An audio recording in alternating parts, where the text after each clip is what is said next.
The beginning of unity, Qin extinguishes Zhou. The Zhou, a dynasty in name alone, flickered like a candle in the wind. Its authority had long since scattered, leaving only the 9 tripod cauldrons, symbols of sovereignty over all under heaven. They stood heavy in the shadows of the Luoyang Palace, silent testaments to a faded glory. For the 43rd monarch, King Nan, this legacy brought not honor, but a creeping dread. Memory was his only solace.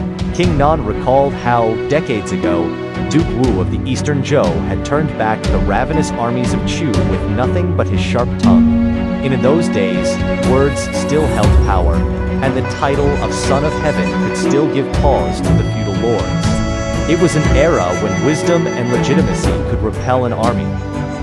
But the times had changed. The iron cavalry of Qin had trampled the lands of Han and Zhao, taking hundreds of thousands of heads. Battle reports flew into Luoyang like snowflakes, each character stained with the scent of blood.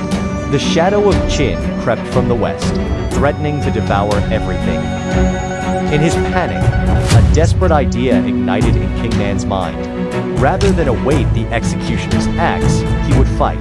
He sent secret envoys to the eastern states, attempting to form a final grand alliance. He would lead the coalition himself to cut off the Qin army's rear. "We can no longer wait for the blade to fall," he said to the empty hall. "We must strike." The allied army marched, a patchwork force of many states, their loyalties divided.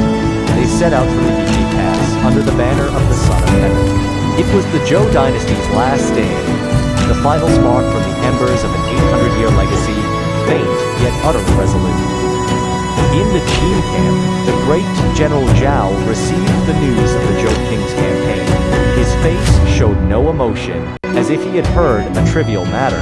Ignoring the threat to his supply lines, he simply gave a cold wave of his hand, moving the black marker representing the Qin army directly toward Luoyang on the map. It was not a battle of equals, but a crushing annihilation. The Qin army surged like a black tide, instantly shattering the coalition's fragile defenses. The gates of Luoyang were battered open, and the final shield of the Zhou Dynasty collapsed before the might of absolute power. King Nan was captured alive amidst the ruins of his palace. He was dragged before General Zhao's horse, the former Son of Heaven, now a prisoner. 8 centuries of dignity were trampled into dust in that single moment. The end of a dynasty, condensed into one humiliating meal. The Qin army took the 9 tripod cauldrons, the symbols of sovereignty. These great treasures, which had borne the mandate of heaven for the Xia, Shang, and Zhou dynasties, were hauled away as spoils of war. Soldiers strained to drag them toward Shanyang, their heavy scraping a funeral dirge for the old era. Soon after, King Nan was released and sent back to Luoyang, a king no more. In that same year, he died quietly, in a forgotten corner of his former capital. The Zhou, a dynasty that had endured for nearly 800 years, was extinguished without a sound.